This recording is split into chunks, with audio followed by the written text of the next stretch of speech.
Welcome back. Worldwide data availability for any shooter anytime is the end goal of the Defense Department's new outside the continental United States cloud strategy. One defense cloud expert calls that new strategy awesome to see. Rob Slaughter's former director of the Air Force's Platform One program.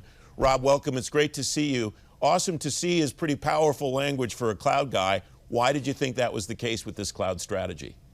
Well, I just thought it was very forward-leaning. I felt like it captured a lot of the vision over what our strategy needs to be.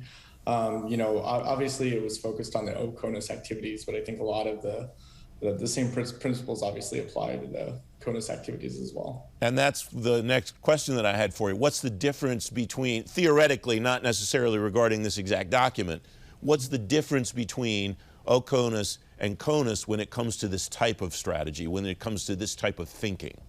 Okay, I think the biggest difference is really the emphasis on tactical and the emphasis on what you're assuming from a sort of an adversarial perspective.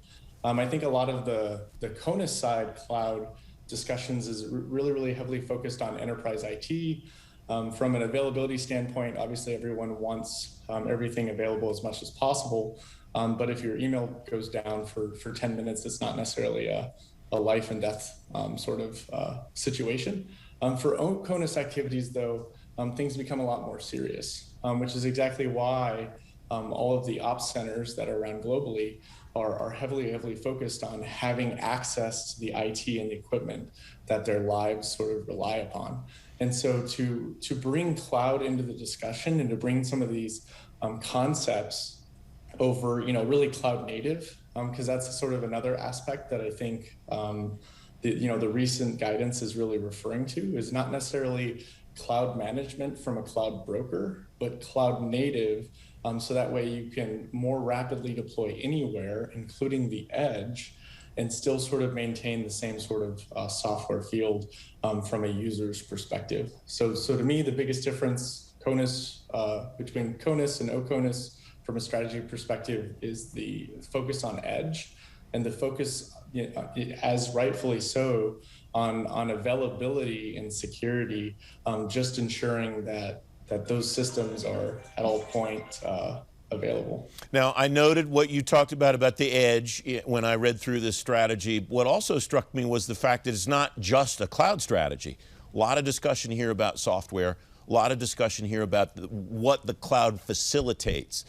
That's a good move, isn't it? Because I would argue maybe not too long ago, 3-5 years ago, the focus not just in the department but across the federal government was on the cloud as the vehicle and not on what it facilitated. It was on the cloud as a structure. Is that a fair read, do you think? I think absolutely. Like, one of the things that the article specifically put out was that software delivery to an aircraft in flight was a critical need, which I thought was incredibly forward-leaning and something that I think is quite controversial, especially for those people who are pilots, who have gone through the horrors of being in the DoD and seeing how terrible software is sort of delivered. The thought of flying on a weapon system and receiving a software update is quite a terrifying sort of proposition to those folks. But by just stating that, the key objective here is that means that from a software delivery perspective, that type of stuff has to become standard. The other thing I think it kind of starts assuming is the importance of unmanned aerial systems and UAS systems, because if you remove the pilot from the cockpit, some of those concerns drastically get away. And to me, there's really two reasons why you want to look at rapid software delivery in those types of systems and those types of environment. The first is on the offensive competitive edge. Think of two UAS systems sort of going after each other. At the end of that sort of combat, or actually even during those engagements, those systems can be learning, those models can be adjusted.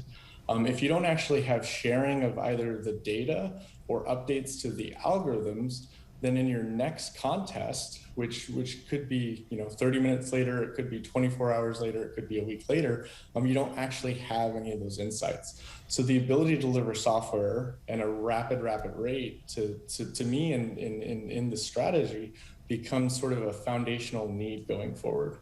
This is more a philosophical question than a strategic question, Rob. What makes those updates less controversial? What makes them less scary for the pilot in the cockpit? Is it just seeing a couple of times that it works, or is there more to it than that? I think the DoD as an entity, as a community, just needs to get better at software delivery. I'm super proud of where the community is going, and from what we came from, say 3 or 5 years ago. I think it's incredibly impressive how much progress we've made, but I think there's a lot more that needs to get accomplished, like delivering software to anywhere. Any DoD systems should not be something that people are afraid of, but they are, and they are for good reason. And so I think as a community, we just need to get better at delivering IT systems. And as we get better and better and better, we can earn the trust of the operational customer. Rob Slaughter, thanks very much for joining me. It's great to have you on the program. Thank you. Appreciate it, sir.